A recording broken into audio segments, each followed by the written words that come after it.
married already, please do us a favor and share and tag somebody. We won't be on too long. But again, we're so glad that you have joined us this evening. Uh, if you missed last month's topic, we're on marriage myths. And last month we did 5 myths of marriage. So go back and watch what was said in the June episode of Link Couples Ministry. And I got about 5 more for you this month. And we hope that you enjoy them. If you have any questions, of course, you can always post them and we'll see if we can get to them. So we're talking about marriage myths, the myths of marriage, some things that some have believed but have come to find out aren't necessarily true. And number one for tonight is that marriage is boring. Marriage is boring. Now, this can come from growing up in a household or being associated with a couple that didn't seem connected. And the thought is that after a period of time of being with somebody, it can get pretty boring. Here's the thing. Marriage is boring if you allow it to be boring. It is as boring as you want it to be. Now, there's a tendency to get caught in routine. There's a tendency to get caught in routine. And the mistake that we make is being routine. And thus, if you're only sticking to a schedule and a routine, of course, it can get pretty boring if you're doing the same thing every single day. I'm not coming against the routine. Have one. But put some spontaneity, some spice in your routine. Give a gift off schedule. Do something nice when the person doesn't expect it. Have some fun. Do some stuff. But marriage doesn't have to be boring in business. And I get it. It's easy, especially if you have children. You get used to a certain flow and you get used to taking care of going to work, taking care of kids, doing all this stuff. And then all of a sudden you forget about each other because you're taking care of other responsibilities. But you have to learn to be intentional about keeping it fun and adding some spice on purpose. Especially those couples who've been together for a long time, since they were like teenagers or early 20s, you kind of get used to each other. And one of the greatest dangers of a marriage is familiarity. Familiarity, getting comfortable with a person.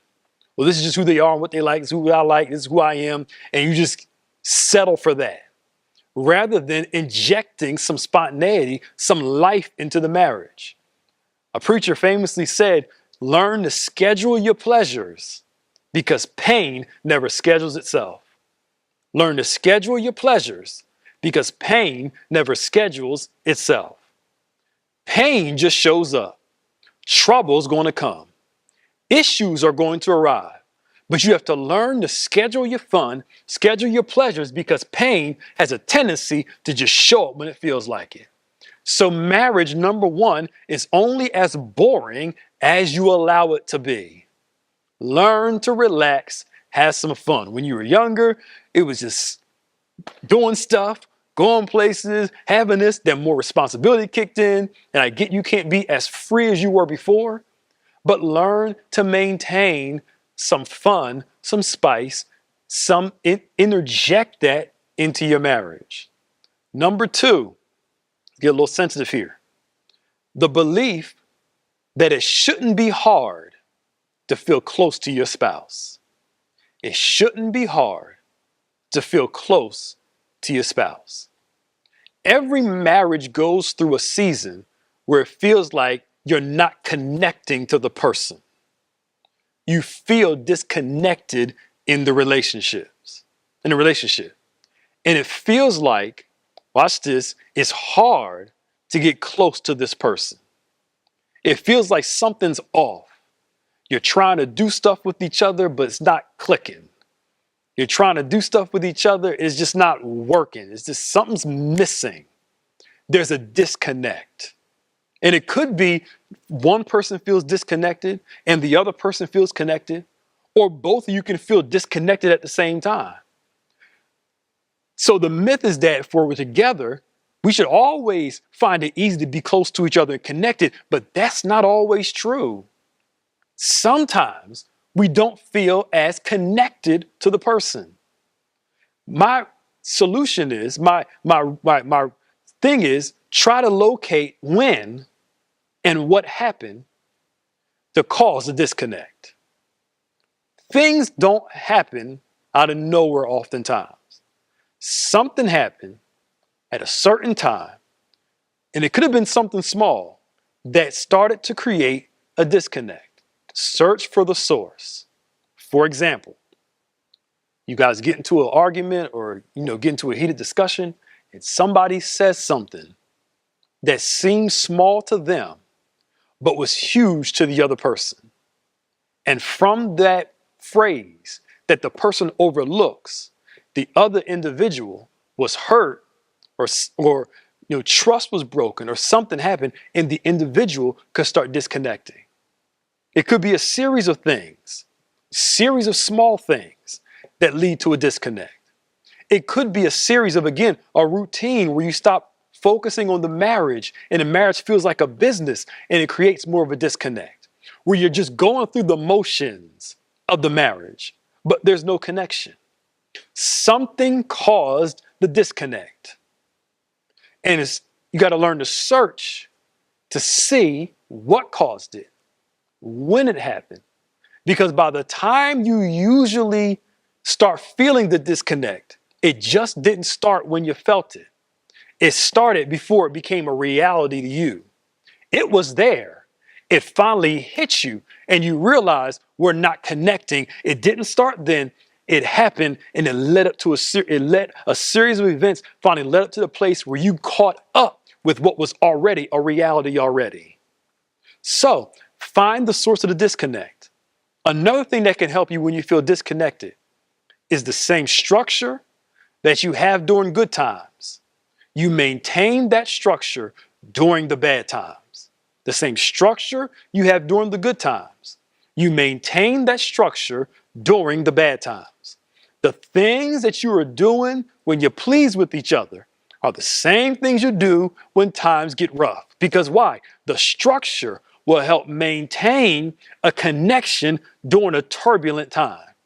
I remember Bishop saying this, we were in premarital counseling, I can't get mad and decide not to pay the car note. She can't get mad and decide not to do this. We got to maintain that structure because it will help keep you connected to each other. So by the time the trouble goes away, you still feel you're still in a rhythm and in a flow. And actually that connection, that structure can actually bring you back together again. I remember one time early in our marriage, I can't remember what happened, but we was kind of feeling a little off with each other. And I was like, you want me to do this? You mad? You want me to do this for you? Yes. Okay. You doing it. She was like, you still want me to get this for you? I was like, yes. But you could feel the tension, but we were still serving each other. But we learned in that serving each other, it broke the tension. Your pride can't get in the way when you're trying to reconcile. Oh boy. I ain't gonna apologize. I ain't gonna do, I'm not talking about like crazy cheating and abuse. I'm not talking about stuff like that. I'm talking about normal relationship spats and normal relationship things. But what I'm trying to get us to understand is that in those normal relationship spats, those normal relationship conflicts, maintaining a structure will help both of you continue to be good to each other, which will in turn break that thing that's going on. Because why? You're loving each other, even though you're mad at each other. You mad as all get out. I want to say something else, but you still maintain that structure of being good. It will help light a spark. And watch this, will help create a better connection. All right? So this whole thing that it shouldn't be hard to feel connected to my spouse when you're with the right person, you will feel moments and seasons of disconnect. Number 3. If my spouse loves me, he or she should just know. If my spouse loves me, they should just know. The person should figure it out. Love, trying to keep myself calm with this one. Love learns about a person, right? Love looks to learn what the person likes. And love also anticipates a need and meets that need. However, love doesn't read minds. Love learns about a person, it anticipates needs, but love does not read minds. Love doesn't, I hear people say, well, you should just know. You should know me by it. You should just know. If you want something, open your mouth and say something instead of living offended. Open your mouth. This is what I want. This is what I like. The person that you're with is not a mind reader. I hear some of you, a pastor, I did say something. Then you got a bigger problem then. Because if you've been saying something and the person hasn't been responding, y'all need to talk about why this person isn't responding. Are you not conveying it seriously enough? Does the person just doesn't care and they don't want to do it? That's a whole nother big problem. You may need to talk to somebody, a pastoral counselor, whatever, to kind of go through that. But if you're an individual that's you're silent and you hope the person should just know, you're going to live in offense because the person won't do it until you open your mouth. People don't have time to figure it out. If you want something, say something. Now, how do we create an atmosphere where people are free to say something? An atmosphere of trust creates the ability to be open where I'm not scared to say what I want. Trust is the foundation for all of this. Trust builds the foundation for communication, intimacy, vulnerability. So if we start working on the trust, the conversation and all that will begin to follow. I should be comfortable enough to say something, say what I need, even we got to talk about something difficult so we can learn and grow as a couple. But if I'm afraid to say it, we got bigger issues. And we need to figure out what that issue is so we can learn to talk. Number 4, if you love me, accept me the way that I am. If you love me, just accept me the way that I am. Love doesn't mean be trifling. Love doesn't mean don't care about how things affect your spouse and then just say, you should just love me. Love isn't I act old kind of way, look old kind of way, do old kind of way, and just say, well, you should love me anyway. That's not what love is. Love doesn't mean stop meeting the need and the person just go along with it and say, you just love me anyway. We do stuff like that. You know, when you first got together, you was doing this, you were bringing this, you were doing all these things. Then all of a sudden you stopped doing it. And it's like, yo, you should just love me as I am. And here's my thought to that. You should just love me as I am, but you also should love me enough where I don't have to love you in a behavior that's not good for the relationship. So you asking the person to love you the way that you are, but their response should be, you should love me enough not to put me in a position to have to accept something that's not good for our relationship. Oh boy, I'm feeling this thing now. Love again doesn't mean stop doing stuff for the person. True love understands that inevitably things will change. True love understands the older we get, the less energy we have. All right. The older we get, the less, things change. Gravity starts to set in. Your body starts changing. Things start to change. Your interests change. True love understands that some things will inevitably change no matter how hard you try to keep it the same. Right? But true love has a hard time accepting when someone has the ability to do right and chooses not to. Love has a hard time accepting someone who has the ability to do the right thing for their spouse and to make the marriage work, and they choose to do otherwise. After the first time, after twice is no longer a mistake, it's a choice. I'm just choosing not to do it. Same conversation over and over again. I'm just choosing not to do it. Love should influence us to do things to please our spouse. It doesn't take anything away from you as a spouse to meet the needs of your spouse. It doesn't take away your adulthood or your pride. It actually builds the relationship and makes it better. Pride is a killer of love and relationships. And if both people are living in love and service, the relationship works. I feel like I'm going too long. Last one, and we're done. I see this all the time on social media. You hear it, marriage goals. Marriage goals. Marriage myth. A marriage myth is marriage goals. Marriage goals is I look at somebody else's marriage and I say marriage goals. Here's the thing about that. There are basic principles for every marriage. I mean, basic principles that work in every marriage, and some basic principles that if people follow them, it allows them to have a good marriage. But the other part of this is every marriage is different, which means you can't compare what's going on in somebody else's marriage with your own all the time. Because again, there are some general principles, but every marriage is unique because every person is unique. You two aren't those two over there. What you need is not what the other person needs in that relationship, right?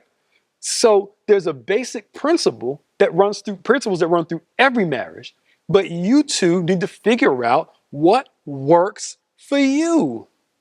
You can't compare. For that couple over there, they need somebody that's going to be home at 5 o'clock every day, dinner, spend time together, get up in the morning and do that. They can't handle having a relationship with somebody that works 12 hours a day or on some weekends. Some relationships can manage that, where the other person works almost every day. Their schedule's different from a regular quote unquote normal marriage, but that works for them. You got to create the marriage that works for y'all. Because here's one thing I've learned. Sometimes the ones that present this glamorous marriage are faking it. It's not real. They're presenting something and they can't stand each other behind the scenes. The ones that are always posting about themselves and their marriage and how much they love each other, not all of them, but a lot of them are lying. They're clout chasing. Those of you know what that is? They're trying to get attention, basically, right? So the goal is not to be like other marriages. The goal is to be the best marriage for the two of us. Yes, we can learn from other marriages. We can take some principles, some general principles that work for every marriage and apply it to the way it fits into our context. So again, what's going to make us work instead of fail? Watch this. We got to figure out what's going to make us work instead of falling to the pressure of other people. What's going to make the two of us happy?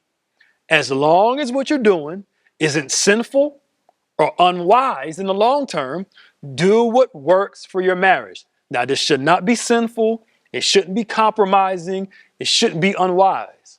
But what do? We learn the principles of others that others have and learn to fit them within our context. Why? You are not the other couple. Learn each other and have the goal to have a successful and happy marriage with each other. I can look at my wife and our normal is way different than other people's norm, but our norm works for us. Take the principles, fit it into your context. So if you want marriage goals, create your goals for yourself.